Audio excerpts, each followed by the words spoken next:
Bienvenidos a este proyecto especial contra la gran mentira, un esfuerzo periodístico por parte de Estrella TV donde nos comprometemos a identificar y denunciar por qué existe y por qué se promueve una narrativa antimigrante tanto en el campo político como en distintos medios de comunicación y plataformas sociales.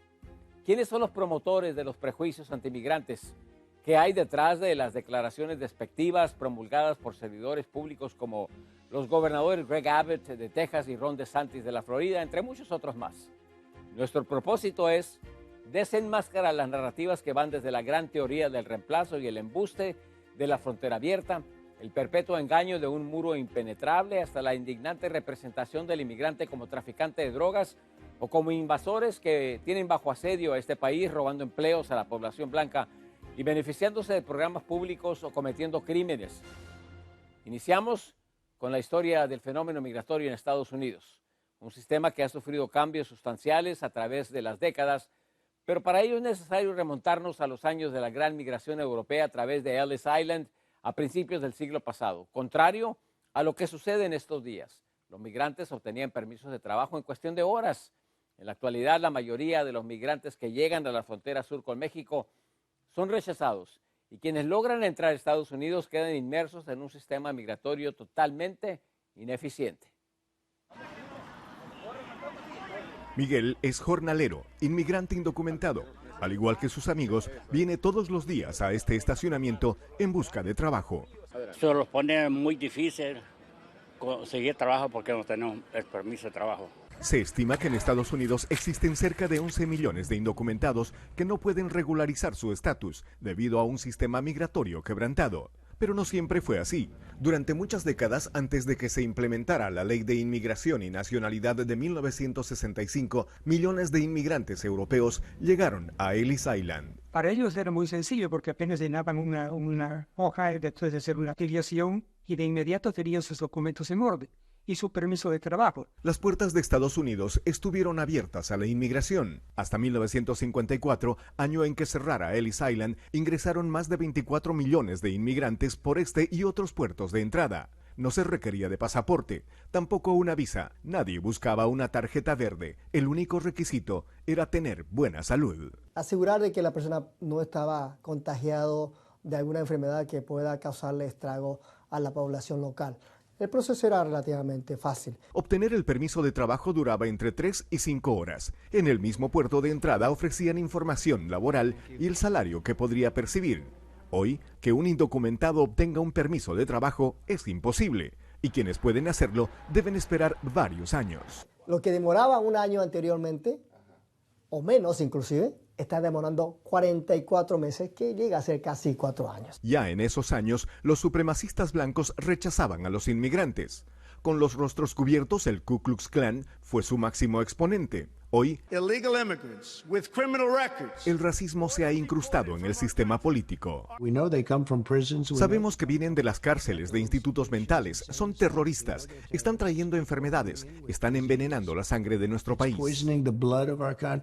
Ideas racistas, discriminatorias, distorsionadas, no está reflejando la realidad. El discurso político con ribetes racistas tiene el propósito de enardecer a una base electoral identificada con la narrativa que demoniza al inmigrante.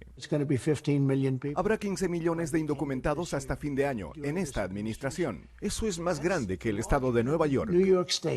Utilizan el tema del factor racial a fin de poder mantener a sus bases en un estado permanente de alerta, tipificando al inmigrante como una persona que viene a ocupar un espacio y les quita el espacio social, político, económico, etc. Un informe del Centro de Estudios de Inmigración dice que la población nacida en el extranjero ha aumentado en 3.4 millones desde enero de 2021, mes en el que Biden asumió el cargo. La inmigración es el eslabón más débil de la sociedad. Los políticos lo saben y orientan su narrativa como bandera de ataque o de simpatía, dependiendo del segmento de la población al que quieran llegar. Desde Washington, Alfredo Miranda, Noticias, Estrella TV. Para hablar de una gran mentira también es necesario resaltar una gran verdad, el porqué de la situación actual de los migrantes indocumentados. En 1986 se aprobó la última amnistía que les abrió un camino a la legalización. Se le conoció como la Ley de Control y Reforma de la Inmigración, firmada por el entonces presidente Ronald Reagan. Pero desde entonces no hubo más legislaciones ni tampoco se sentaron las bases para futuras medidas que favorezcan a la legalización de los migrantes que llegaron después de esa fecha. Sin un camino para regularizar su estatus migratorio, se perdieron beneficios para este país. En Estados Unidos es un secreto a voces que viven, trabajan y hasta pagan impuestos más de 11 millones de indocumentados. La gran mayoría llaman a esta nación su hogar desde hace al menos 15 años. Cifras de la Oficina de Estadísticas Laborales de Estados Unidos señalan que los inmigrantes conforman el 18% de la fuerza laboral del país. De estos, el 5% son indocumentados. There is a big group that are mostly employed as laborers in jobs that don't have a very high pay, but they are very crucial for many sectors. For instance, job in construction, in agriculture, in personal services, assisting elderly people, assisting kids, in home care, in restaurant and food. El economista Giovanni Perry tiene más de 2 décadas realizando estudios sobre las contribuciones económicas de los inmigrantes a Estados Unidos. Sus investigaciones demuestran que es falso que los indocumentados quitan empleos a los estadounidenses. De lo contrario, se necesitan para la fuerza laboral de este país. De acuerdo con una reciente encuesta del Centro de Investigación Pew, el 77% de estadounidenses dicen que los inmigrantes indocumentados en su mayoría ocupan puestos de trabajo que ellos no quieren realizar. Un gran ejemplo de esto fue durante la pandemia del COVID-19, cuando la comunidad inmigrante, incluyendo indocumentados, desempeñaron empleos esenciales, trabajando en los supermercados, la agricultura y hasta en las plantas de procesamientos de alimentos donde hubo grandes epicentros de este virus. There are fewer and fewer immigrants that come to the United States to fill these jobs because the American immigration system does not allow really people into this job. The few immigrants who can come in are the highly educated. Ahora bien, han pasado casi 40 años desde que el Congreso reformó significativamente el sistema de inmigración, dejando vulnerable y bajo el fantasma de una deportación a una generación de personas y sus familias. Dayanis López, Noticias Estrella TV. Otro obstáculo que enfrenta la comunidad inmigrante en el país es la creciente narrativa en su contra. Una ideología que los criminaliza y que erróneamente los muestra como los causantes de todos los males. Pero ¿cuál es la fuente de esta narrativa considerada por muchos como racista? Veamos. Nasty Mexican dog. Nasty Mexican dog. I pay for their welfare. I pay for their ability to be here. The least they can do. I am on ice. And he was crying. Then why did you stay in Mexico? Así como usted lo ve y lo escucha, incidentes de odio racial, amenazas de llamar a la migra simplemente por hablar español o que nos regresemos a nuestros países. Los latinos en este país sufrimos ataques como estos constantemente. A los atacantes no les importa si somos ciudadanos americanos o si tenemos papeles o no. Los ataques ignorantes vienen porque nos ven diferente, porque el color de pelo o de piel es distinto, o porque nos escuchan un acento y sin pararse a pensar que somos bilingües o preferimos hablar en la lengua de nuestros padres. La narrativa es siempre la misma. Los inmigrantes somos criminales, de bajos recursos, con un nivel educativo mucho menor, promiscuos, culturalmente deficientes. Las mujeres y los niños son una carga y drenan la ayuda social y somos los causantes de todos los problemas de este país. Manuel Ramos, tú como economista, ponme en perspectiva las contribuciones de los latinos en este país a lo largo de la historia, Manuel.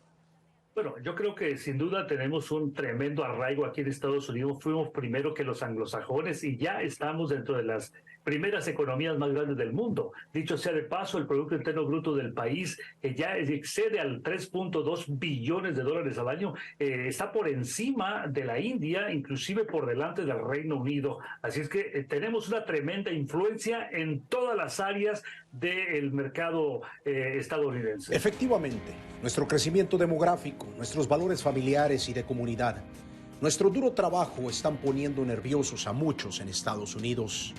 Es el miedo a perder la mayoría blanca de este país, reflejado en una teoría conspirativa llamada el gran reemplazo o la gran sustitución. La extrema derecha asegura sin vergüenza que la raza blanca está siendo sistemáticamente reemplazada por inmigrantes y gente de color por motivos políticos. The Democratic Party is trying to replace the current electorate, the voters now casting ballots, with new people, more obedient voters from the third world. Esta narrativa antiinmigrante se está propagando desde las esferas políticas más altas. El gobernador de la Florida, Ron DeSantis, dijo que el país está siendo invadido. Yes, we're going to stop the invasion. Yes, we're going to build the wall. We're going to do all those things. We'll deport people when they come illegally. El gobernador de Texas, Greg Abbott, declaró oficialmente que hay una invasión en la frontera. Y el expresidente Donald Trump declaró que no podemos permitir que esta gente invada nuestro país. They're bringing drugs. They're bringing crime. They're rapists. Esta narrativa sobre una supuesta invasión de gente mala por la frontera sur tiene consecuencias graves. El pistolero blanco racista que mató a 23 personas en su ataque contra hispanos en un Walmart de El Paso, Texas, había publicado en internet un manifiesto en el que se quejaba de una sustitución cultural y étnica y de una invasión hispana de Estados Unidos, con las consecuencias más trágicas de lo que llamamos la Gran.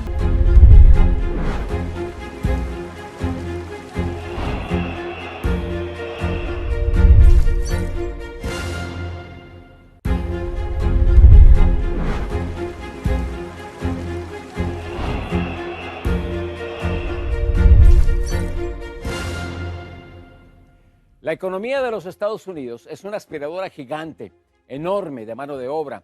Se necesitan millones de trabajadores nuevos todos los años para mantener las industrias masivas de la construcción, los servicios como restaurantes y hoteles o la agricultura misma. Durante su historia, este país había encontrado formas de acoger a esos millones de inmigrantes necesarios para el crecimiento de su economía, pero hoy las familias y los trabajadores que llegan a la frontera sur respondiendo a esa demanda de trabajo solo encuentran obstáculos para entrar y ponerse a trabajar. Todo lo contrario de algunas narrativas que de manera errónea nos dicen que las fronteras están abiertas. En el extremo oeste del límite entre México y Estados Unidos, colocan una nueva valla fronteriza mucho más alta, con barrotes reforzados y casi 10 metros de altura para impedir el paso de los migrantes, aunque algunos siguen intentando cruzar por aquí. La frontera continúa abierta de par en par como desde el primer día de esta administración, dijo Chad Wolf en una entrevista reciente con la cadena Fox. Wolf fue secretario de Homeland Security con el gobierno de Donald Trump. Los políticos republicanos y los medios conservadores frecuentemente repiten el mito de que la frontera sur está abierta. Irónicamente, la administración de Biden recibe muchas críticas por tener una política de puertas abiertas cuando no tiene una política de puertas abiertas. Judith Cabrera dirige un albergue para migrantes en Tijuana e igual que el exfuncionario norteamericano, está inconforme con las políticas de Joe Biden, pero por razones opuestas. Ella sabe que la frontera está cerrada. En realidad lo que tenemos es una política muy restrictiva. El escenario varía poco a lo largo de las 2.000 millas o 3.000 kilómetros desde el Pacífico hasta el Golfo de México. Donde hay menos barreras físicas, hay terrenos naturales peligrosos o cientos de agentes vigilando la frontera. Del lado mexicano, los albergues se volvieron a saturar. Ya lo vemos normal, ¿no? Pero es la migración que no ha parado de llegar, no para de llegar. Todos los días llegan. Se llenaron de gente que quiere refugiarse en Estados Unidos, empujados por la violencia, la inestabilidad política o el impacto del cambio climático en sus lugares de origen. Están llegando africanos, están llegando de Asia Central, de Medio Oriente, o sea, no únicamente hablan inglés. Aparecieron ya los otros explotadores del mismo mito, los traficantes de personas que, aprovechándose de la necesidad de la gente, les prometen que pasarán fácilmente. Algunos les venden el paquete para llegar hasta la frontera y cruzarlos de manera irregular. Los cárteles acechan a los migrantes o se pelean por ellos, lo que aumenta el peligro mientras logran cruzar o entregarse a las autoridades norteamericanas. Quienes lo logran no tienen garantizado que les concedan asilo. Las autoridades norteamericanas intensificaron las deportaciones aéreas directamente hacia países como Guatemala, Honduras y ahora a Venezuela, entre otros.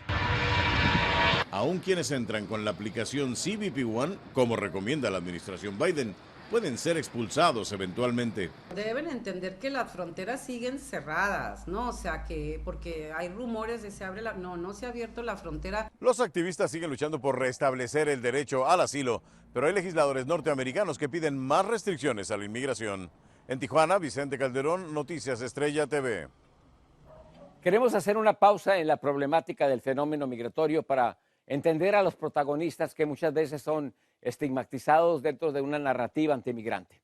Es necesario conocerlos, es necesario ponerle un rostro a la situación en la frontera. Hablemos de casos como el de Daniel Sosa, un migrante hondureño.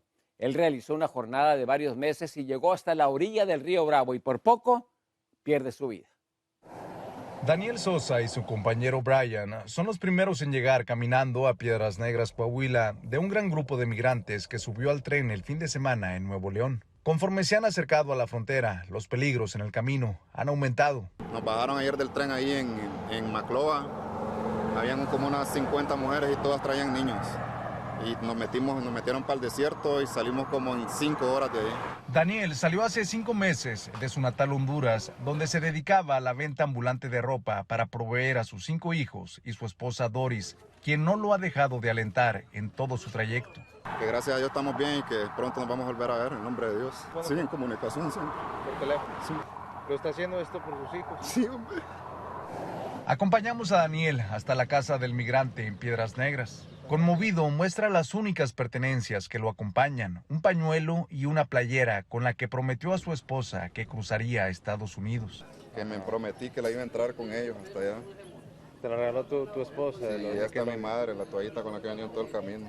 Al día siguiente atestiguamos el momento en que Daniel cruzó en caravana junto a cientos de migrantes el río Bravo. Llevaba puesta la playera de dibujos animados que le regaló su esposa.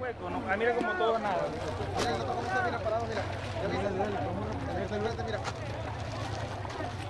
Son dramáticos minutos en que Daniel es arrastrado por la corriente nadando sin descanso hasta alcanzar suelo de Eagle Pass, Texas. ¡Apúrate, apúrate, mami! ¡Apúrate! ¡Hacemos fuerza! ¡Ven, ven! ¡Vamos, Nixon! ¡Aquí hay un grupo! ¡Vente! ¡Fuerza, fuerza! ¡Necesitamos fuerza! Exhausto, se hinca y rompe en llanto antes de entregarse a la patrulla fronteriza. El plan de Daniel era conseguir una cita de asilo mediante CBP One, pero la desesperación lo hizo unirse a los cruces masivos por el río Bravo, quedando internado en los centros de procesamiento de Border Patrol. Desde Piedras Negras, Coahuila, Efraín González, Noticias de Estrella TV.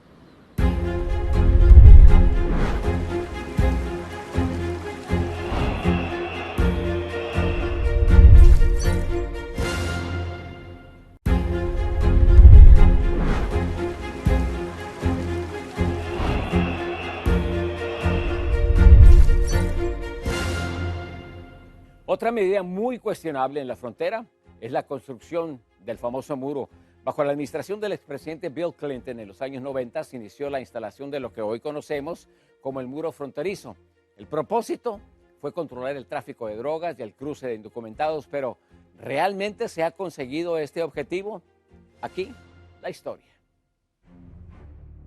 Sin importar las vallas fronterizas, los contenedores de tráilers o las boyas flotantes, incluso los alambres de púas, el número de cruces fronterizos irregulares aumentaron desde el último año fiscal 2022-2023. Las raíces de la migración, del desplazamiento de la gente en otros países, la fuerza es tan fuerte que no existe una alternativa. A pesar de las promesas políticas como las de Donald Trump de que el muro fronterizo de más de $12,000 millones sería impenetrable, los cruces irregulares continúan después de su mandato. We're going to have strong, incredible borders, and people are going to come into our country, but they're going to come into our country legally. They're going to come in legally. Cifras de CBP señalan que durante este último año fiscal se aprendieron a más de 2 millones de personas cruzando la frontera sin autorización en busca de asilo. Se sigue consolidando, se sigue reforzando esta narrativa de la construcción de un muro que realmente no ha detenido nada. No ha detenido ni la migración irregular, ilegal, porque los trabajos siguen estando aquí. Se sigue necesitando de esta mano de obra no calificada, que va a cobrar muchos menores salarios que los ciudadanos estadounidenses, y esto es una gran hipocresía. Es una gran hipocresía porque los migrantes siguen haciendo a América grande. Para los expertos, el muro fronterizo tiene varias funciones, pero una de ellas la utiliza el expresidente Trump y la base de extrema derecha como una narrativa divisora y de herramienta política. Y el propósito es político, ¿no?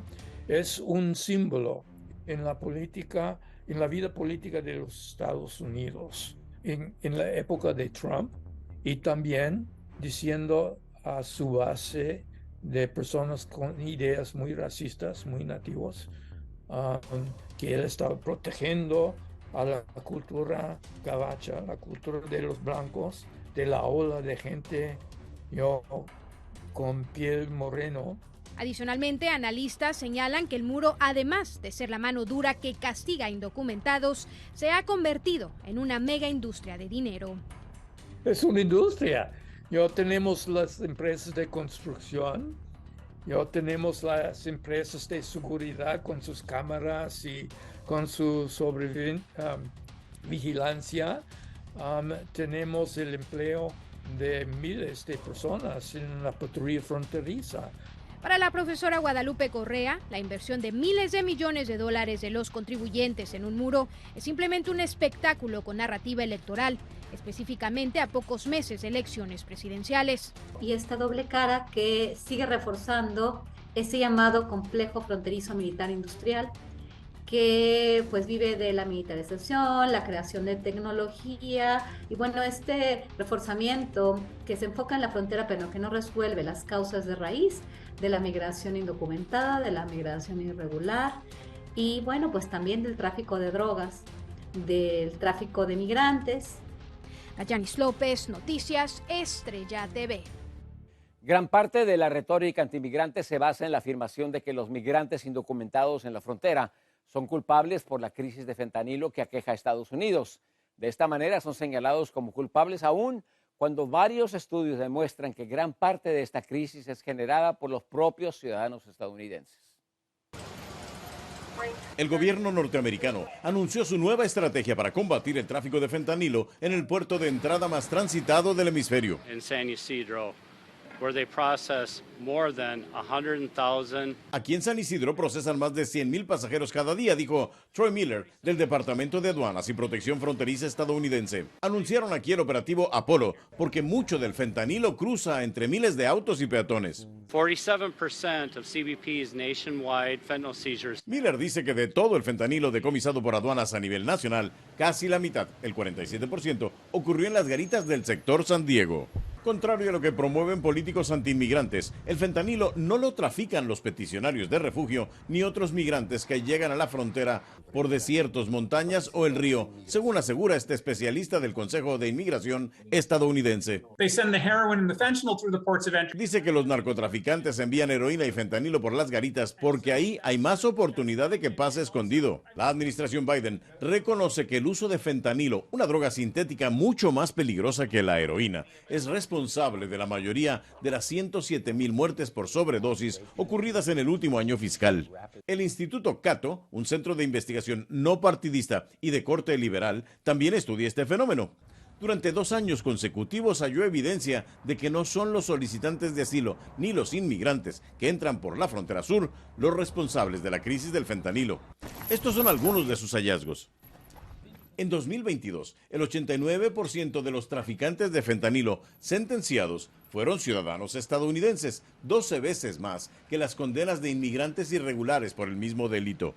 En 2023, el 93% de los decomisos de fentanilo se produjeron en puntos de cruce legal o en retenes carreteros, no en rutas de migración irregular, por lo que los ciudadanos estadounidenses que están sujetos a menos revisiones cuando cruzan legalmente son mejores contrabandistas, dicen estos estudios. Ha habido mucha presión mediática en torno al tema del fentanilo, sobre todo políticamente por parte de Estados Unidos, el Partido Republicano.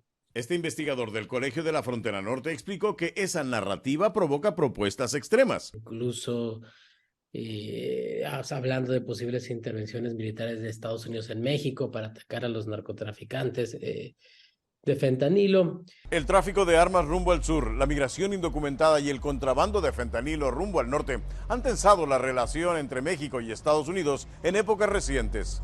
Las fronteras son muy dinámicas y dentro del comercio, pues los delincuentes aprovechan para pasar sus sustancias. Diversos analistas coinciden en que se trata de problemas que por lo general van separados. Organizaciones no gubernamentales como el Consejo de Inmigración estadounidense consideran que grupos antiinmigrantes quieren usar a los refugiados inmigrantes como peones en un juego político. En Tijuana, Vicente Calderón, Noticias Estrella TV. Además de padecer el complicado trayecto para llegar hasta la frontera estadounidense, los inmigrantes también tienen que lidiar con las autoridades locales. Uno de esos casos es el de una familia venezolana que intentó cruzar el río Bravo, pero fueron detenidos con violencia por parte de agentes mexicanos. Veamos este drama.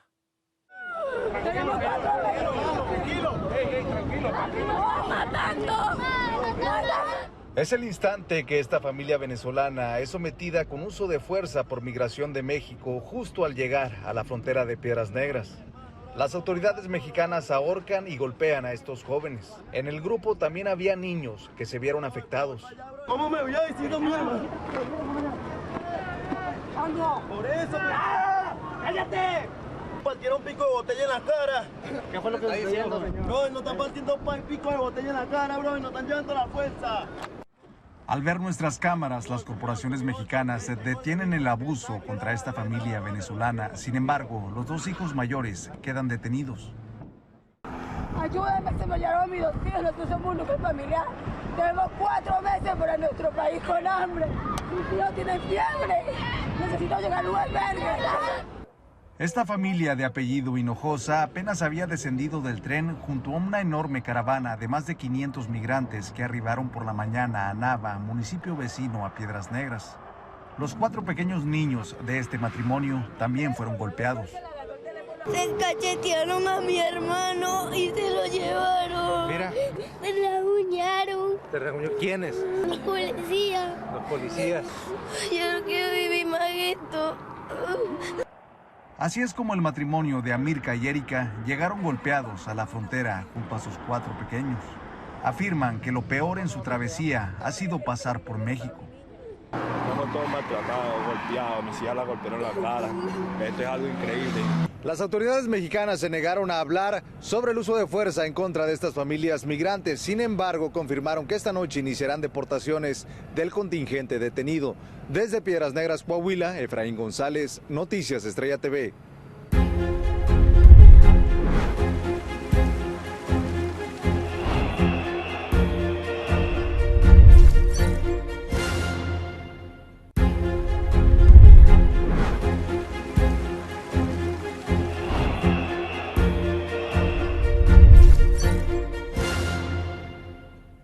Pasemos a un momento muy especial en este programa, en este proyecto contra la gran mentira. Si hablamos de la lucha a favor de los derechos de los migrantes, hay un hombre que no puede ser excluido, Dolores Huerta, una mujer incansable que peleó por los trabajadores del campo junto a César Chávez, luchadora también por los derechos humanos. Tuvimos la oportunidad de conversar con ella y le presentamos parte de lo que nos dijo sobre los migrantes en Estados Unidos y la necesidad de una reforma migratoria.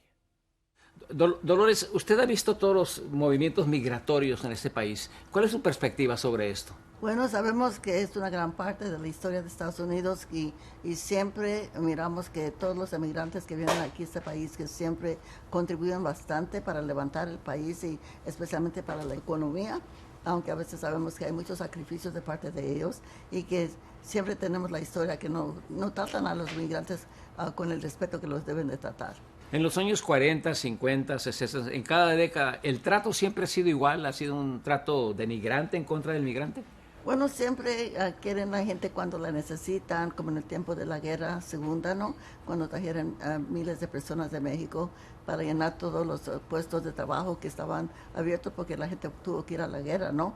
Pero cuando vinieron, en vez de recibirlos con los brazos abiertos, podemos decir, miraron que estaban muy discriminados y muy maltratados, aunque estaban aquí al servicio de Estados Unidos. ¿A qué cree usted que se debe este trato? Porque por un lado tienen una puerta abierta para la mano de obra del migrante y por otro lado empiezan a tener más y más leyes restrictivas en contra de ellos. Bueno, se me hace que aquí en este país no se respeta a la gente trabajadora en primer lugar. Las personas tienen que formar sus sindicatos laborales, pero no hay respeto. Y también tenemos ahí el racismo también que existe en contra de la gente de color. Usted junto con César Chávez establecen una de las organizaciones más poderosas y más influyentes en términos de la defensa de los derechos humanos. Sin embargo, había polémica en términos del migrante que llegaba a este país. Hábleme de esa época. Bueno, nosotros siempre trabajamos para la gente que estaba emigrada. Cuando llegaron la gente que trajeron como braceros durante la Guerra Segunda. Y bueno, pues ese programa que se llamaba el programa Braceros, ¿no? Duró por muchos años, ¿no? Empezó en el 42, cuando se lanzó la guerra, pero duró hasta casi en 1964, cuando se terminó. Pero la cosa es que cuando se terminó ese programa, muchas de las personas que vinieron de braceros los legalizaron sin ninguna ley, nomás se hizo. Y se hizo porque había la necesidad de esa mano de obra. Claro que sí, claro que sí. Cuando empieza el movimiento laboral de ustedes, cuando ustedes empiezan con la huelga, ¿no? Con la huelga de la uva, ¿cuáles son los obstáculos que encontraron? ¿Y los ubicaban ustedes dentro del movimiento migrante o como un movimiento separado? Tengo que decir que ahora está combinado. Cuando se terminó el programa de braceros, y luego que dijeron que la gente se podía migrar, nosotros apenas estábamos empezando el sindicato laboral. Nosotros luego pusimos puestos para hacer los documentos para las personas que se estaban emigrando. Y solamente necesitaban 3 papeles, ¿ok?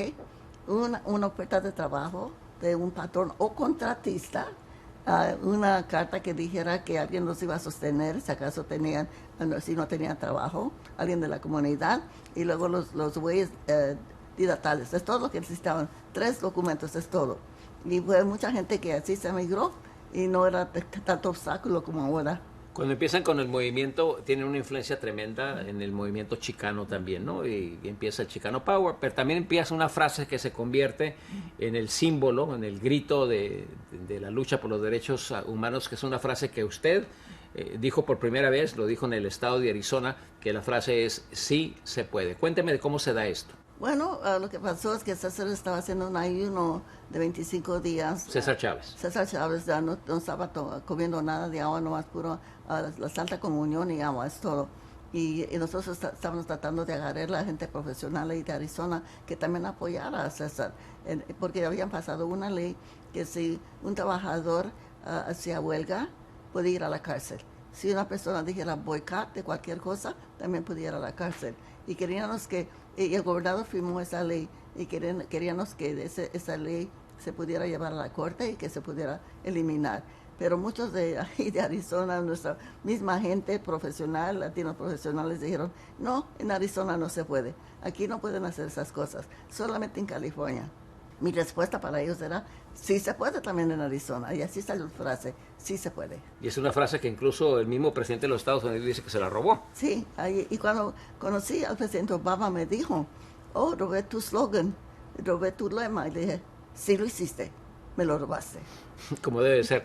¿Ayudó mucho la presencia de Robert Kennedy cuando estaba corriendo para presidente en términos del movimiento pro-inmigrante que ustedes llevaban, especialmente con los campesinos? Oh, sí, era muy apoyador, y no solamente él, pero su hermano Ted Kennedy también. Cuando pasamos la ley de la amnistía del 86, fue el senador Kennedy que fue clave en pasar esa ley, también el senador Schumer, que está el presidente del Senado de Estados Unidos, Howard Berman de aquí de California, congresista, y Peter Rodino. Fueron los 4 demócratas que pucharon esa ley y que la pasamos. Y eso me lleva a una última pregunta. ¿Reforma migratoria? ¿La veremos algún día? Sí, claro que se tiene que hacer, porque ahorita sabemos que las personas aquí en Estados Unidos se están avanzando de edad y necesitan la gente trabajadora, ¿no? Gracias, Dolores. Vamos a tener una entrevista mucho más extensa con usted que vamos a estar compartiendo a través de todos nuestros noticieros. Se lo anticipamos, esto nada más una pequeña probadita con una de las grandes figuras legendarias, defensora de los derechos humanos. Muchísimas gracias por estar con nosotros, Dolores. A usted. Gracias, José.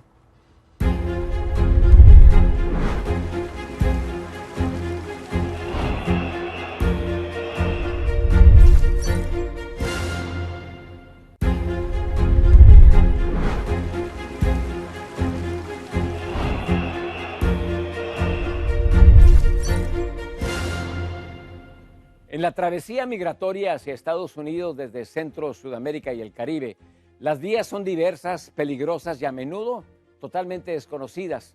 Desde cruzar el río Bravo hasta enfrentar el peligroso tapón del Darién, es la historia que se repite en los migrantes desde hace varias décadas. Veamos.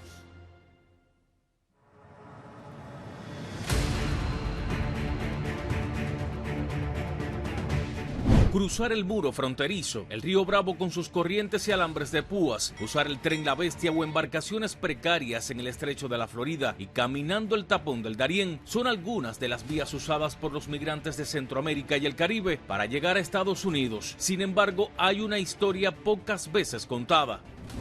Documentos históricos revelan que desde la segunda mitad del siglo XIX, la fiebre del oro en California atrajo los primeros centroamericanos en busca del metal precioso. Al llegar el siglo XIX, las olas migratorias comienzan a tomar fuerza en dos rutas, hacia el sur para la construcción del Canal de Panamá y hacia Estados Unidos para trabajar en la transnacional United Fruit Company, que tenía el monopolio del cultivo de bananas. Pero la época de los desplazados comenzó en 1980 con las guerras civiles en El Salvador, Guatemala y Nicaragua. Lo que provocó un éxodo hacia México y Estados Unidos de refugiados no reconocidos por el gobierno de la administración Reagan en ese entonces. Hasta que varios huracanes y terremotos hacen que Estados Unidos se apiade de los centroamericanos, otorgándole un amparo temporal para establecerse aquí de manera legal con el TPS. En esa misma década de 1980, los cubanos salen de la isla por el puerto del Mariel, después que Fidel Castro anunciara que la frontera marítima estaba abierta, tras disputas con la Embajada del Perú, significando el mayor éxodo de la era comunista hasta 2022, año en que Nicaragua se convierte en el Mariel silencioso, como lo definió en un titular la BBC. Si yo tuviese dinero ahora mismo, yo me fuera por Nicaragua, arriesgando mi vida, porque seguimos en lo mismo. No hay futuro. No hay futuro. Otro de los éxodos más recordados de la era Castro fue la de 1994, cuando miles intentaban llegar a tierras americanas en balsas o en cualquier cosa que flotara. Muchos murieron en el intento. Y es que mientras duró la orden ejecutiva pies secos, pies mojados, con solo pasar tierra, los cubanos tenían el derecho a ajustar su estatus migratorio. Obama la quitó antes de salir de la Casa Blanca y después de su visita a Cuba. Nicaragua no ha sido el único país que ha flexibilizado las vías de escape de la isla. Anteriormente Ecuador fue la ruta. Y nosotros decidimos por esta. Yo sé que es riesgosa, que nos puede costar la vida, que no sé, pero ya eso está decidido. Los que logran llegar esperan un año y un día para acogerse a la ley de ajuste cubano y obtener la residencia permanente en Estados Unidos. Según CBP One, el mes de diciembre de 2022 fue el de mayor número de entradas de cubanos en la era reciente, hasta que en 2023 Biden anunció el parol humanitario, disminuyendo drásticamente las entradas irregulares y beneficiando a nicaragüenses, haitianos y venezolanos. El tapón del Darién, una de las vías más peligrosas y el primer paso en Centroamérica. Su uso como puerta migratoria comenzó a finales de 1990, cuando los colombianos huían de la violencia. Sin embargo, entre 2015 y 2021, los cubanos y haitianos comenzaron a ser los protagonistas de esta ruta. Pero cuando yo salí de la selva, no lo repetiría otra vez, porque es algo fuerte y que, o sea, hay mucha gente mala detrás de todo eso y que nadie se preocupa por nadie allí. Para 2022, la demografía cambió por primera vez. La mayoría de los que llegaron a Panamá tras cruzar la selva procedían de Venezuela. La cifra superó los 209,000 hasta agosto de 2023. Tapachula en México es el gran desafío de cientos de migrantes, convirtiéndose en un embudo y en el primer muro para recorrer México, siendo escenario de grandes enfrentamientos entre autoridades mexicanas y los que piden seguir camino. Nosotros venimos de pasada, venimos buscando un nuevo futuro para nuestros hijos y ver salir adelante. No queremos estar estorbando a México, nomás queremos pasar de pasada. Entre los hechos más recientes, grandes caravanas vuelven a salir de allí desafiantes para llegar a su destino, la frontera sur de Estados Unidos. Soy Abel Álvarez, Noticiero Estrella TV.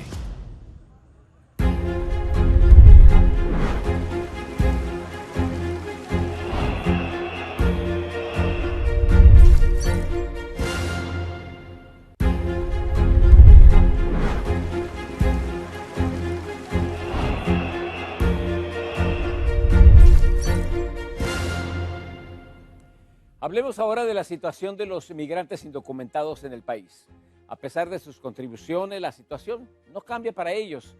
y durante años han estado expuestos a leyes catalogadas como antimigrantes y que han formado el destino de quienes buscan un nuevo hogar en este país. Muchas de estas medidas, con sus políticas estrictas, tuvieron un efecto negativo en sus vidas.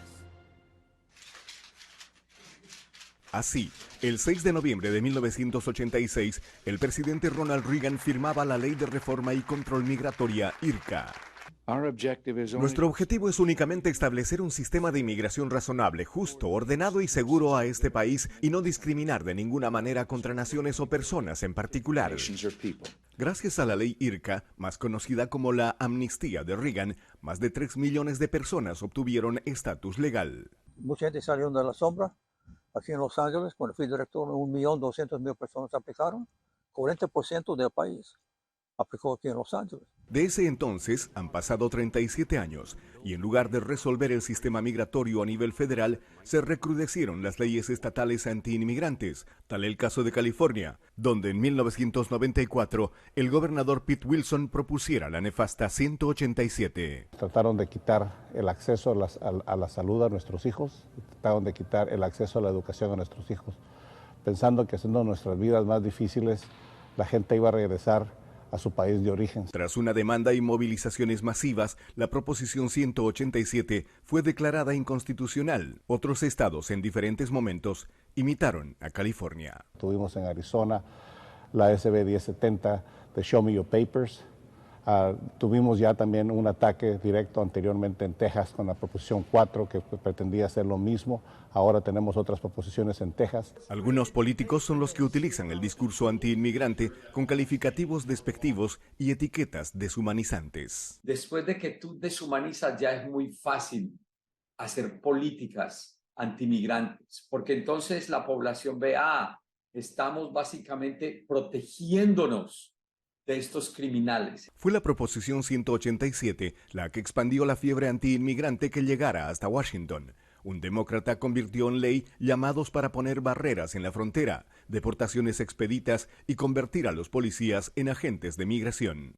Our administration has moved aggressively to secure our borders more by hiring a record number of new border guards, by deporting twice as many criminal aliens as ever before. Este año el gobernador de la Florida promulgó la ley SB 1718, que criminaliza a los inmigrantes indocumentados y penaliza a personas, hospitales y empleadores que les den ayuda. People are going to come if they get benefits. And so what you want to do is say there's not benefits for coming illegally. Por su lado, el gobernador de Texas promueve la HB4, convertiría a los indocumentados en criminales, autorizaría a la policía a arrestarlos y expulsarlos a México. Law enforcement on the streets to enforce the laws on the books and drive down illegal crossings. En esos estados, lo único que tratan es mantenerse en el poder a través de utilizar a la comunidad migrante. Es innegable la contribución de los inmigrantes al crecimiento de los Estados Unidos. Sin embargo, la falta de representación política estatal y federal impide legislaciones favorables a la comunidad. Por eso hablamos de la importancia de organizarnos, de luchar por nuestros derechos y de crear un movimiento a nivel nacional que nos permita cambiar a los políticos que utilizan a nuestra comunidad y al mismo tiempo cambiar las leyes. Las leyes estatales antiinmigrantes no se detendrán mientras no actúe el gobierno federal. Expertos recomiendan la sección 249 de la ley migratoria actual, conocida como registro. Permitiría obtener la residencia legal con solo cambiar la fecha de elegibilidad. La última vez que se cambió fue en 1986. La ley existe, más avanza la fecha. No 24 años como 3 veces lo hicieron. Avanza hasta, ¿qué? Ahorita es 72. Muévela, estamos en 2023, 2020. Como siempre, el tema queda en manos del Congreso y la voluntad de los políticos. Desde Washington, Alfredo Miranda, Noticias Estrella TV. En 1979 se instauró la primera ciudad santuario en el país. La ciudad de Los Ángeles, en el estado de California, fue la primera en otorgar una protección a los migrantes indocumentados para no ser detenidos por autoridades migratorias. A lo largo de los años, varias ciudades santuario se han instaurado alrededor de este país. Sin embargo, en la actualidad viven una crisis humanitaria. Pero veamos cuáles son las causas principales. Cuando se habla en números sobre los indocumentados que han cruzado la frontera, tan solo en el año 2022 fueron detenidos más de 2.2 millones de personas. Miles de ellos fueron deportados. Otros, en cambio, fueron enviados a ciudades santuario como son Nueva York y Chicago. Fueron enviados desde estados como lo ha hecho Greg Abbott de Texas y Ron DeSantis en Florida. ¿Cómo es que sobreviven? Dependen en fondos, usualmente, si no de una familia, de un centro de detención, un centro comunitario que ha recibido dinero del gobierno federal o familia. Y el problema que tenemos aquí, Palmira, es que muchos de los que han pedido asilo, si ellos no han podido registrar el asilo, no tienen permiso de trabajo hasta 6 meses. En Nueva York, hasta el mes de octubre, habían llegado por lo menos 120,000 inmigrantes procedentes de América Latina y el Caribe. Y según el alcalde de la ciudad, de continuar la situación, el gobierno local necesitaría $12,000 millones para hacerle frente al problema por los próximos 3 años. A $12 billion bill. Esa cifra representa el 6% del presupuesto de la Gran Manzana, un impacto a la economía, pero no que se destruiría la ciudad, como declaró Eric Adams. El dinero no es el problema. El problema es que hay unos estados mandando a la gente a otros estados.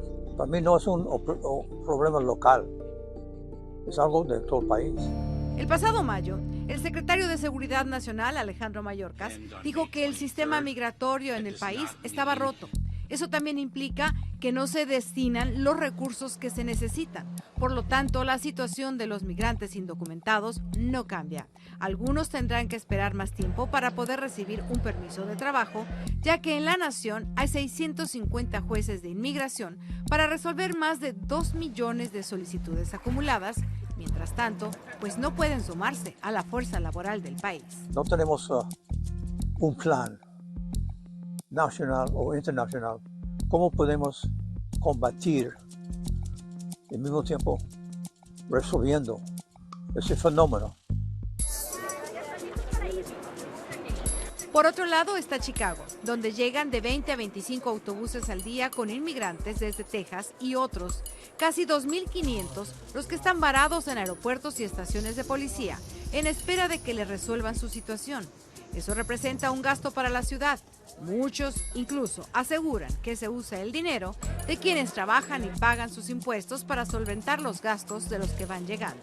Aseveración que no es compartida por expertos. Para decir que todo inmigrante que llega a los Estados Unidos, que es indocumentado, automáticamente empieza a usar beneficios de los Estados Unidos, eso es falso. Mientras tanto, las organizaciones comunitarias tratan de tenderles la mano. Tratar de beneficiar a estas personas unificándolos con sus seres queridos o acercándolos a los lugares donde más puedan ellos estar más en comunidad. Y el sentimiento de comunidad, de pertenecer, es clave para su salud y bienestar mental, como nos dice la profesora en psicología de la Universidad de Chicago. Por la falta de recursos aquí, muchos de ellos están viviendo con incertidumbre, con miedo y sobre todo para mí lo que más me preocupa son los pequeños, los niños que han vivido todo ese trayecto de dejar su país de origen, llegar aquí y cuando llegan aquí no tienen esa estructura. Palmira Pérez, Noticias Estrella TV. Vamos ahora a historias de la frontera, particularmente Piedras Negras, Coahuila. Ahí conocimos a la familia de Arely y Joaquín, migrantes de Veracruz que se enfrentan a la realidad del crudo invierno en su intento por cruzar a Estados Unidos. Yamilet, su hija de 11 años, es la fuerza que sostiene unida a la familia y mantiene viva la esperanza de un futuro mejor. El frío que empieza a registrarse en Piedras Negras ha endurecido el último tramo para cruzar a Estados Unidos a miles de migrantes que siguen arribando. La familia de Arely y Joaquín, que dejaron su natal Veracruz hace un mes, han quedado paralizados frente al río Bravo junto a sus 4 hijos, quienes ya padecen tos y fiebre al estar expuestos al extremo clima de la frontera. Pues lo más difícil ha sido el frío. Siempre procuramos porque a ellos no les falta la comida, traerlos arropaditos porque pues está muy fuerte el frío. Y salimos de lo que estaba la temperatura a 37 grados, 40 grados y venimos y nos metimos ahora hacia un frío y Y eso es lo que le afecta, nos afecta ahora sí. Yamilet, de 11 años, es la mayor de los 4 hermanitos, a quienes le ha tocado cuidar en medio del frío que arrecia. No es fácil. ¿Por qué no es fácil? Porque estoy dejando a mucha gente. ¿A quién más extrañas? ¿De quién te acuerdas? Mi familia, mis abuelitos.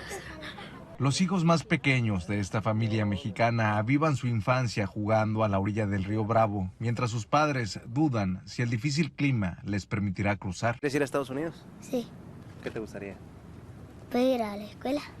El inicio del frío, aunado al peligro del caudaloso río, ha hecho retroceder, al menos por hoy, a esta familia. Sin embargo, no desistirán en su propósito de cruzar. Yo siempre les digo, no, pues yo siempre voy a estar pendiente de ellos. Por cualquier cosa yo voy a estar con ellos más que nada. Yo ellos vamos por un mejor futuro y esperemos en Dios en que así sea. Arely, Joaquín y sus 4 hijos han decidido esperar a cruzar el río Bravo dentro de un creciente número de familias mexicanas que han empezado a llegar en las últimas semanas a la frontera. Desde Piedras Negras, Coahuila, Efraín González, Noticias Estrella TV.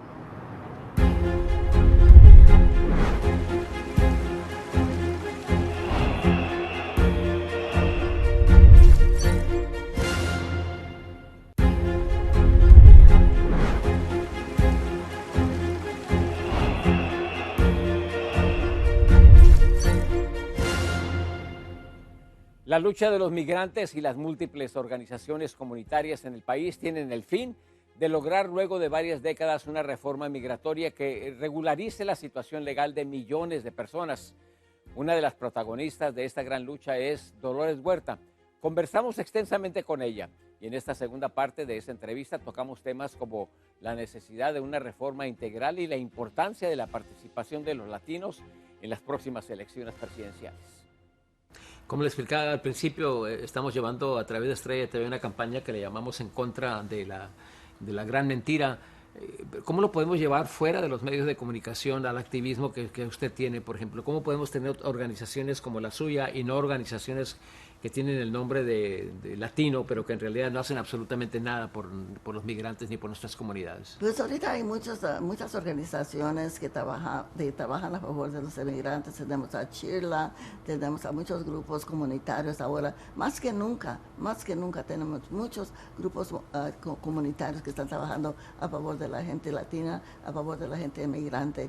Así es que para mí, viendo la visa desde mis muchos años que tengo trabajando en este trabajo, yo miro que tenemos muchas esperanzas porque hay mucha gente comprometida. Además de eso, aquí en California, porque tenemos mayoría de demócratas en nuestra legislatura, se pasó una ley, se pasaron unas leyes muy importantes. Una ley es que tienen que tener en todas las escuelas públicas las enseñanzas étnicas, ¿no?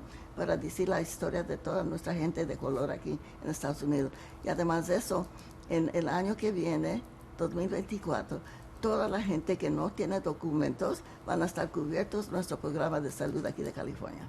Ahora tenemos también personas que quieran eliminar la historia de los hispanos en este país, de los latinos eliminando libros, prohibiendo lecturas, etcétera. Y por eso nosotros tenemos que estar truchas, se puede decir, para estar seguros que esas personas no lleguen a los puestos de la legislatura, también a nuestras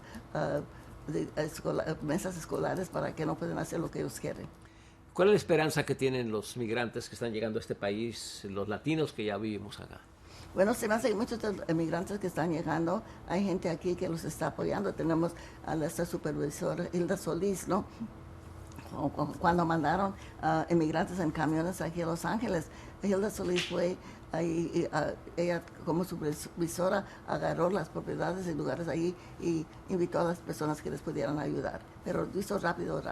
Tenemos personas como Hilda, tenemos también el alcalde, Karen Best, son personas buenas y personas que en realidad ellos les apuran lo que está pasando con los inmigrantes. La solución clave es una reforma migratoria, obviamente. Claro, bueno, pero la solución es que tenemos que votar para agarrar a esas personas en nuestro Congreso, para agarrar el voto para otra reforma migratoria que necesitamos. Cuando usted escucha "sí se puede", ¿qué piensa?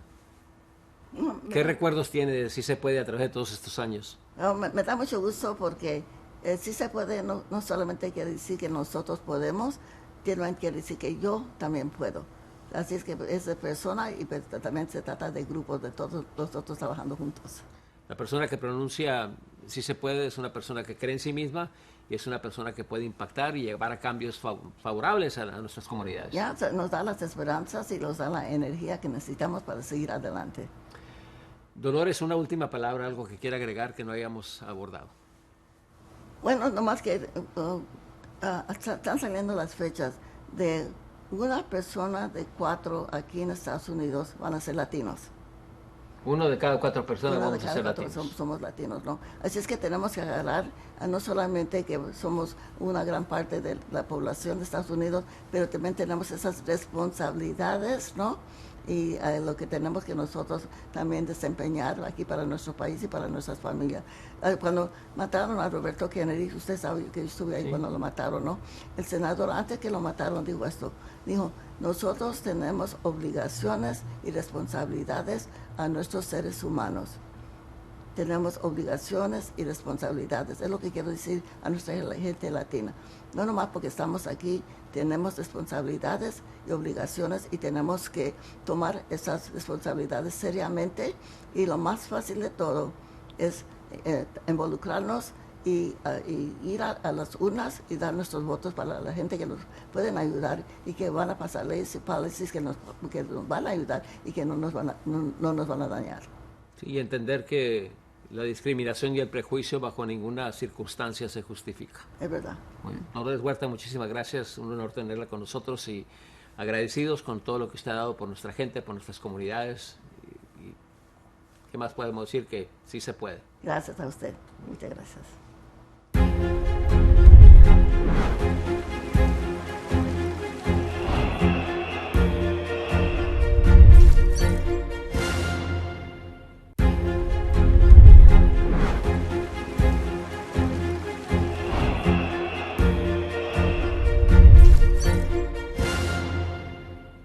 Es momento de desmentir una de las narrativas antimigrantes más arraigadas.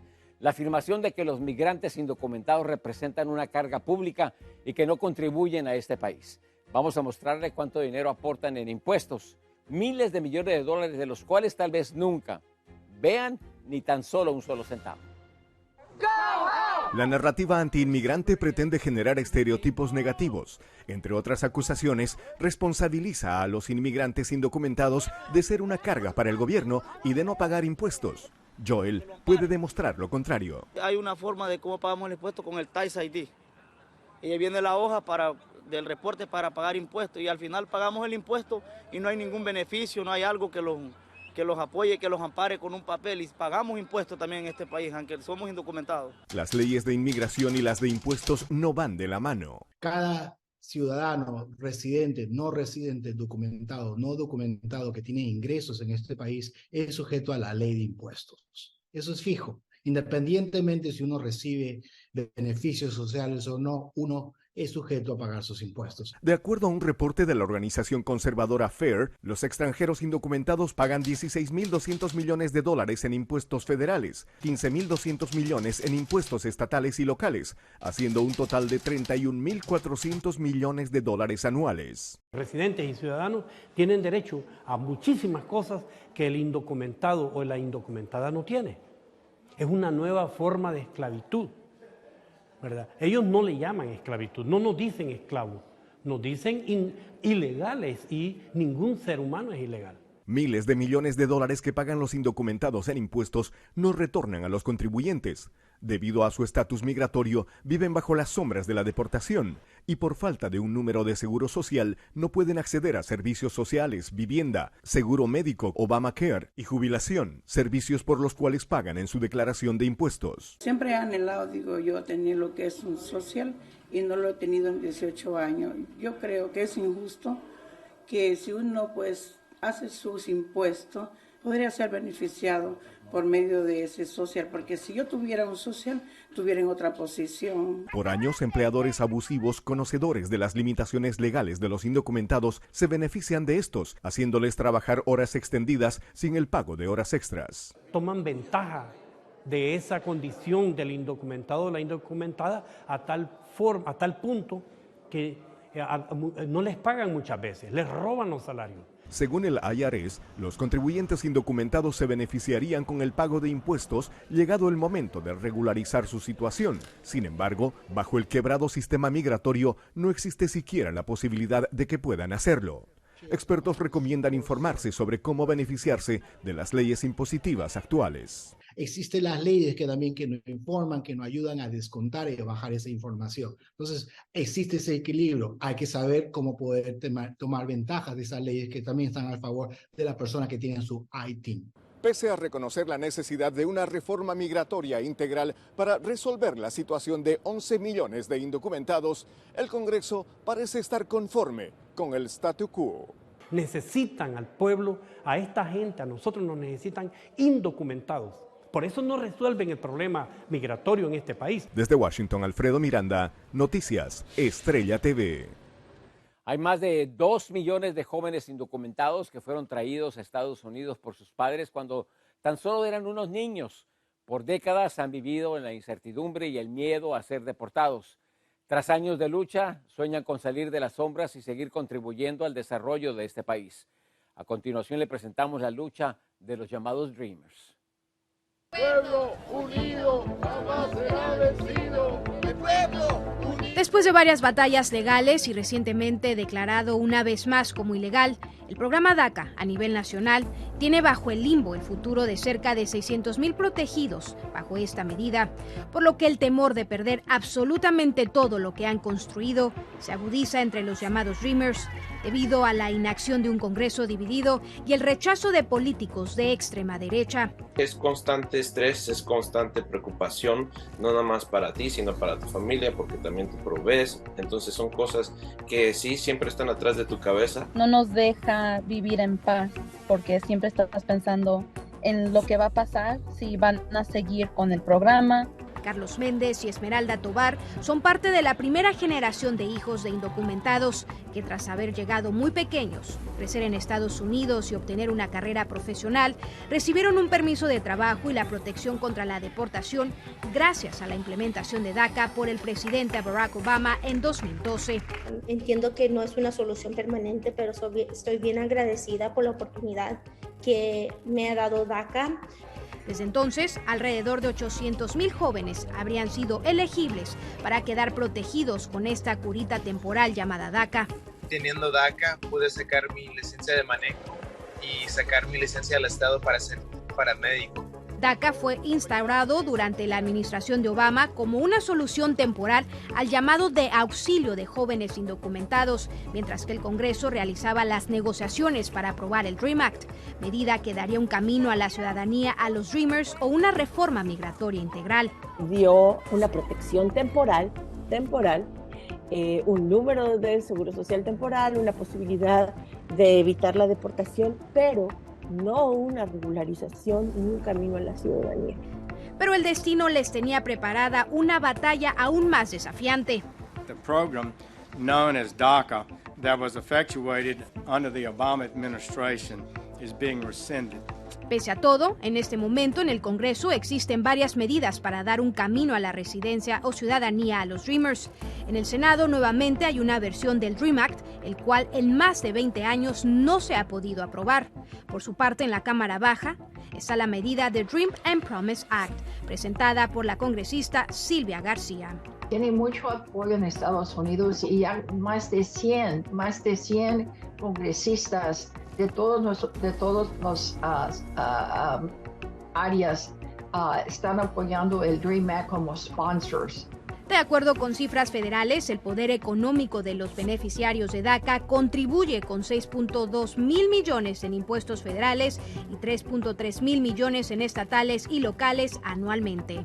Tras el anuncio en 2017, DACA se ha enfrentado a una montaña rusa de impugnaciones y apelaciones judiciales a lo largo de los años. En los últimos, 2021 y 2023, jueces dictaminaron que la acción diferida para los llegados en la infancia es ilegal. Necesitamos estar al 100, ¿no? Cada 2 años necesitamos estar al 100, no puedes tener ningún criminal record, no puedes tener nada de eso, si no te aprueban el permiso otra vez. A mí apenas esta semana me llegó ya mi junta para hacer mis biometrics. Ahora bien, ante las adversidades que enfrentan tanto los Dreamers como las nuevas generaciones de jóvenes indocumentados que quedaron fuera de DACA, aseguran que la lucha de más de 2 décadas continúa para conseguir el DREAM Act o una reforma migratoria integral. Dayanis López, Noticias Estrella TV. Otro de los programas que protegen a los migrantes de la deportación es el TPS. Por más de 3 décadas, miles de personas han vivido amparados, pero después de tantos años viviendo en este país, ¿cuál es el futuro que les espera?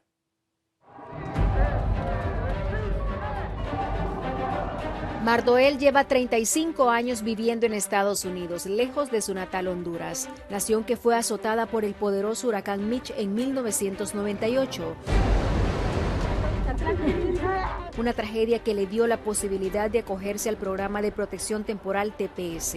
Como él, y por diferentes razones, unos 337,000 inmigrantes de El Salvador, Honduras, Nicaragua y Nepal hoy en día viven amparados a ese programa que fue creado por el Congreso estadounidense en 1990 para evitar la deportación de personas afectadas por guerras, desastres naturales y otras condiciones extraordinarias. Desafortunadamente no podemos hacer planes a largo plazo, ¿verdad? De una manera estable, ¿verdad? Porque obviamente el estatus es temporal.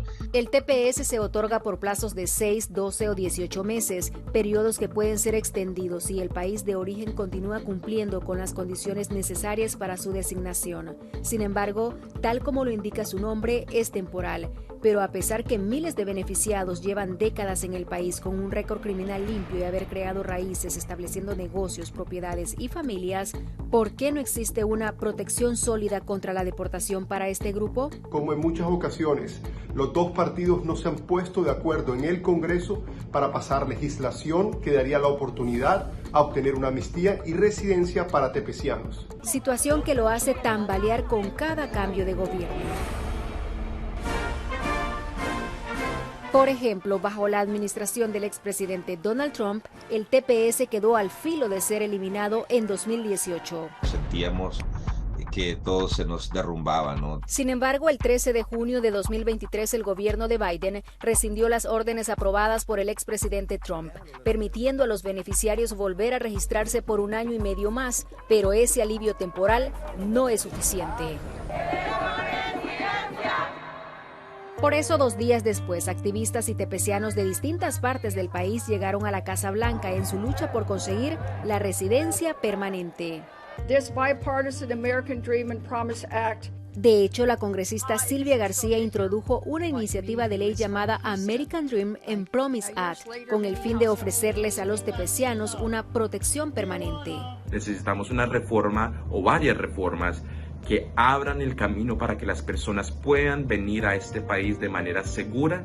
El Salvador fue de los primeros en acogerse al programa, con casi 240,000 beneficiarios que cuentan con una extensión hasta el 9 de marzo de 2025. Al menos 76,000 hondureños tienen TPS, con una ampliación hasta el 5 de julio de 2025. Nicaragua tiene aproximadamente unos 4,000 beneficiarios y la extensión es hasta el 5 de julio de 2025. Pero después de ese plazo, nuevamente quedarán a merced de una deportación.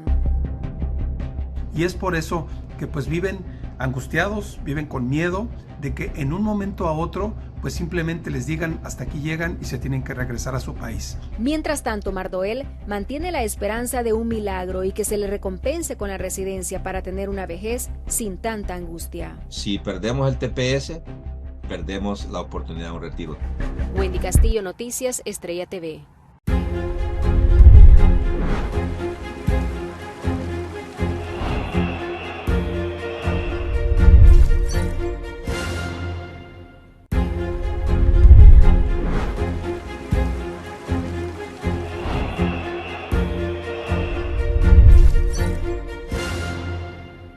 Hablemos ahora de la teoría del gran reemplazo.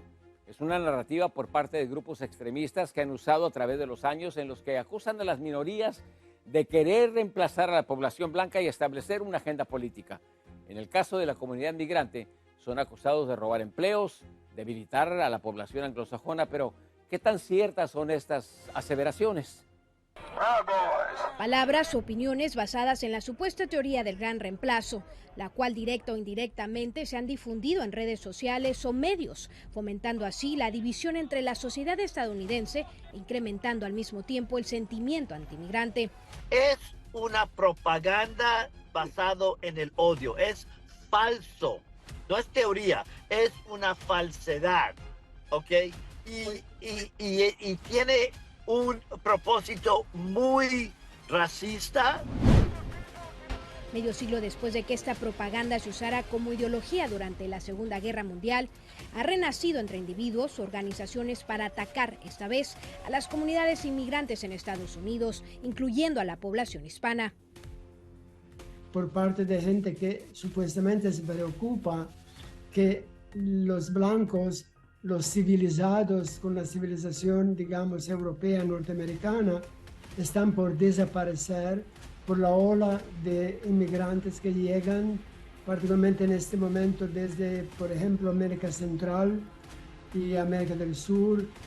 Esta convicción de que los migrantes vienen a robar empleos, socavar los recursos federales e incluso desaparecer la comunidad anglosajona hace eco aún más fuerte en momentos en que se registra en la frontera sur un gran flujo de migrantes indocumentados en busca de asilo, así como se avecinan las elecciones presidenciales.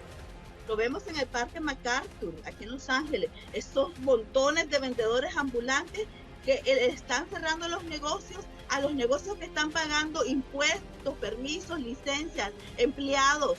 Por favor, no nos romanticemos, algo está pasando. Si hay algo real, es que los migrantes son explotados. No les pagan suficiente por el gran contribución económica que dan. Importante destacar que desde la llegada de los distintos flujos migratorios hispanos a Estados Unidos, su fuerza laboral se ha transformado en una de las más importantes para la nación. Por ejemplo, latinos producen una economía entera similar a toda América Latina dentro de Estados Unidos. Son los inmigrantes que trabajan en sectores de la ciudad, de nuestra casa, de nuestro patio, de nuestra finca, que nosotros no queremos más trabajar. Segundo, lo hacen barato, así que podemos vivir mejor.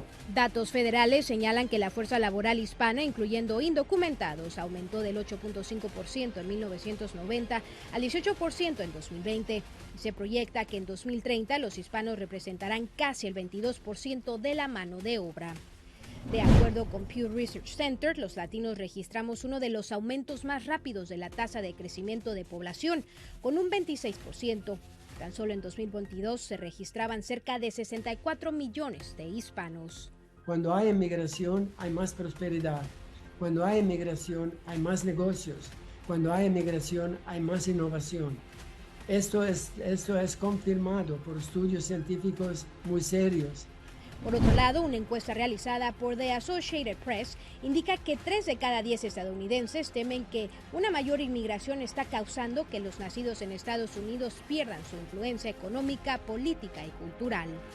Proponen, por ejemplo, desde cerrar la frontera, toda la cuestión de cerrar la frontera sur de los Estados Unidos, de arrestar y reenviar a su país de origen a todos los que llegan y que piden asilo o que ensayan de entrar en los Estados Unidos, o no darle a los soñadores la ciudadanía. Dayanis López, Noticias Estrella TV. Cada historia en la frontera es diferente, pero todas tienen algo en común: buscar una vida mejor, cueste lo que cueste. Le presentamos ahora la historia de Camila y su padre. Juntos han recorrido a pie una travesía en la que se han cruzado con la muerte, y todo esto en su propósito por cambiar su vida y la de su familia. Esta es su historia. Me sentí cansada y triste. ¿Por qué triste? Por todo lo que estamos pasando. La pequeñita Camila y su padre, Darwin Montilla, apenas llegaron esta fría mañana a la frontera de Piedras Negras, Coahuila, tras 2 meses que salieron de su natal Venezuela para buscar una mejor vida en Estados Unidos. Los sentimientos de soledad y angustia son incontenibles al haber dejado en casa a la mitad de la familia, la madre de Camila y una hermanita, pues no pudieron pagar el viaje de todos. Qué triste, triste porque estoy solo con mi hija. porque no traíamos dinero. ¿Y su niña cómo iba en esas condiciones? Cansada. Y dejar a mi mamá, ¿Qué mensaje les dirías a ella, a la cama? que las extraño mucho y las quiero. Entre los recuerdos del insufrible viaje de Camila y su padre cuentan que vieron a migrantes fallecer en el largo camino. Ante esta desgarradora adversidad, Darwin no dejó de alentar a su hija en su propósito de conseguir una mejor vida. He tratado de hablar con ella y decirle que vamos a tener algo mejor de vida y pues ella va a poder tener sus cosas y que vamos a ser felices. Por la tarde, Camila y su padre Darwin se unieron a una caravana de cientos de migrantes para cruzar el río Bravo. ¿Cómo te sientes?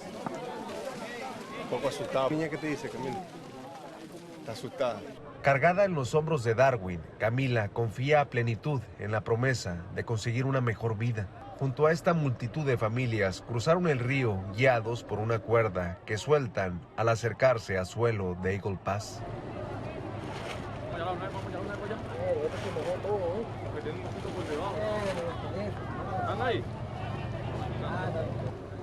Al pisar Estados Unidos, se despiden felices de llegar a salvo. Darwin y su pequeña Camila se encuentran incomunicados tras cruzar el río Bravo debido a que su teléfono y dinero les fue robado justo al llegar a esta frontera. Desde Piedras Negras, Coahuila, Efraín González, Noticias Estrella TV.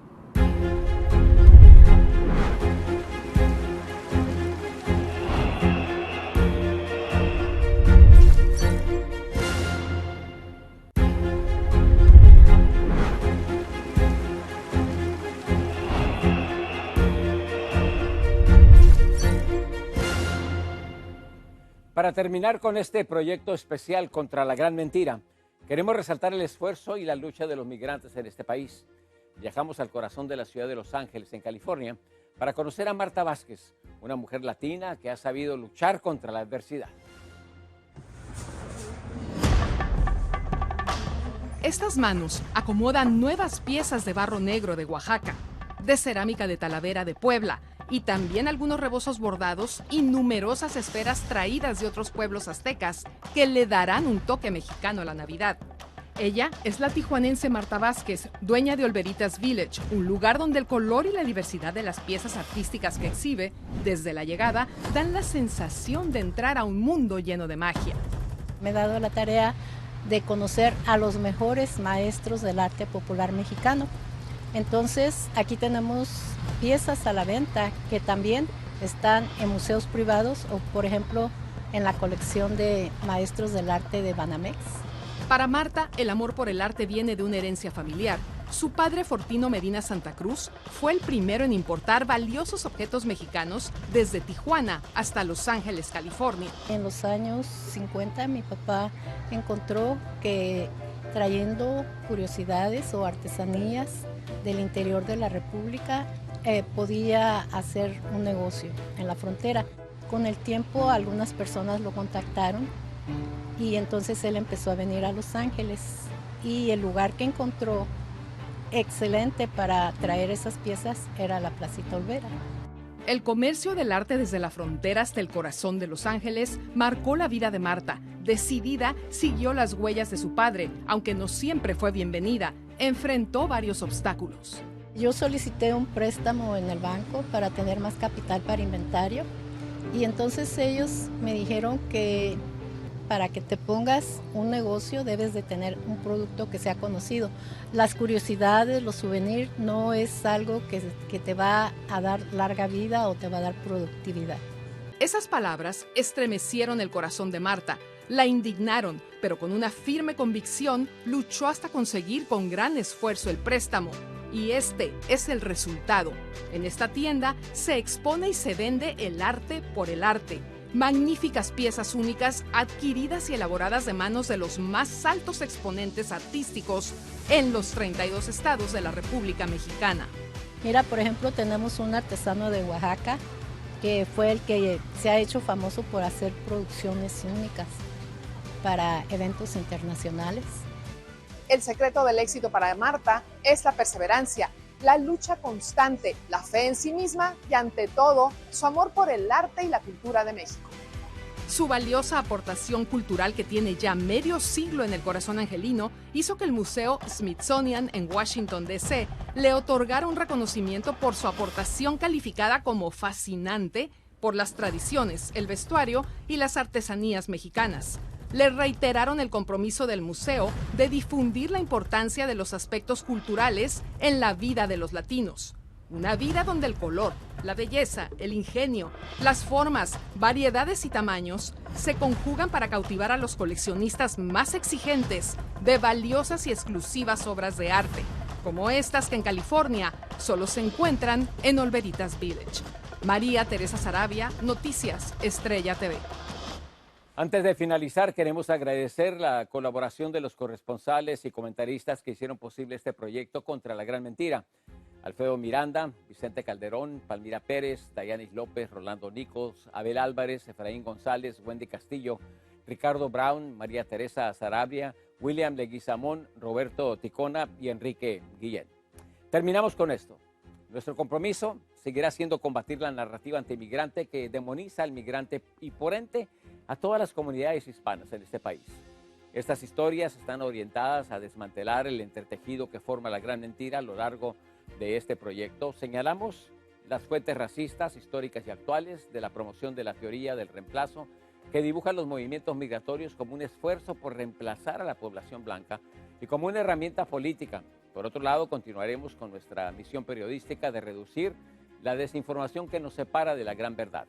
Aquellas historias de éxito, de superación y perseverancia que son un reflejo de las grandes contribuciones de las comunidades migrantes a este país. Yo soy José Armando Ronstadt, mil gracias por acompañarnos.